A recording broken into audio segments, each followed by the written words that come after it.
Burado na ang 57 billion pesos na utang ng mga magsasakang benepisyaryo ng Agrarian Reform Program sa pinirmahang bagong batas ni Pangulong Marcos. Pero kapalit naman yan ang ilang kondisyon sa lupa ng binigay ng gobyerno sa mga magsasaka. Nasa frontline na balitang yan si Maricel Halili. Makalalaya na sa utang ang higit 600,000 magsasakang benepisyaryo ng Agrarian Reform Program. Kasunod yan ang paglagda ni Pangulong Bongbong Marcos sa Republic Act 11953 o New Agrarian Emancipation Act. Parang ni-recreate pa ni PBBM ang pagpirma ng kanyang amang si dating Pangulong Ferdinand Marcos Sr. sa Presidential Decree No. 27 noong 1972 kung saan inabsuelto rin sa utang ang mga magsasaka. Sa ilalim ng bagong batas, hindi na pababayaran sa mga magsasaka ang amortization o buwan ng hulog sa lupa, pati na interes at surcharge. Base sa umiiral na batas, obligadong hulugan ng Agrarian Reform beneficiaries ang mga lupang ibinigay sa kanila kasama ang interes nang hindi lalagpas sa 30 taon. 57.65 billion pesos sana ang kikitain ng gobyerno mula rito. Pero inabsuelto na rito ang mga magsasaka. Unang ipinangako ni Pangulong Marcos ang pagsusulong ng agrarian reform sa kanyang unang State of the Nation address nung nakaraang taon.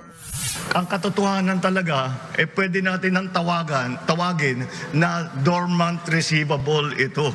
Dahil alam naman namin walang kakayahan ang mga magsasaka na bayaran itong napakalaking utang na ito. Hindi itinanggi ng Malacanang na may ibang magsasakang napipilitang magbenta ng lupa pagkabigay sa kanila ng titulo. Pagka basta titulo lang ang binigay mo at wala nang ibang suporta, mangyayari talaga, wala naman, hindi naman nila maisaka, mangungutang na naman sila. Pero paliwanag ng Department of Agrarian Reform sa mga benepisyaryo, bawal munang ibenta ang lupa sa loob ng 10 taon.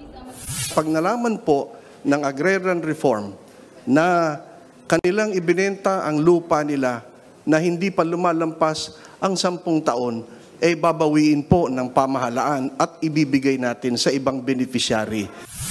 Tila nabunutan ng tinik ang 76 anyos na si Mang Loreto nang mapasa kamay na niya ang titulo.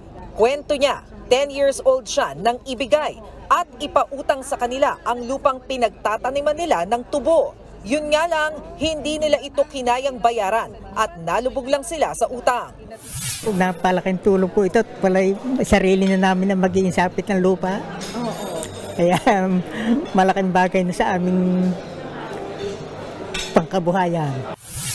Ganito rin ang kwento ng 70 anyos na si Nanay Lorena na kinatandaan na ang utang sa palayan nila sa Nueva Ecija.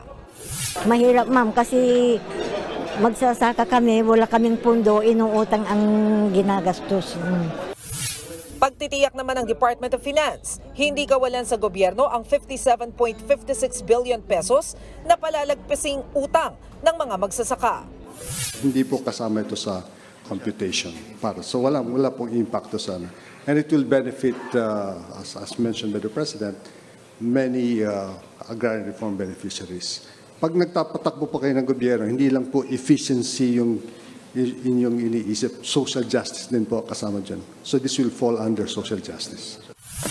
Malaking tulong din ang hakbang na ito para madagdagan ang supply ng pagkain sa bansa dahil mas nakatuon na ang atensyon ng mga magsasaka sa pagtatanim na walang iniisip na utang. Nagbabalita mula sa Frontline, Maricel Halili, News 5.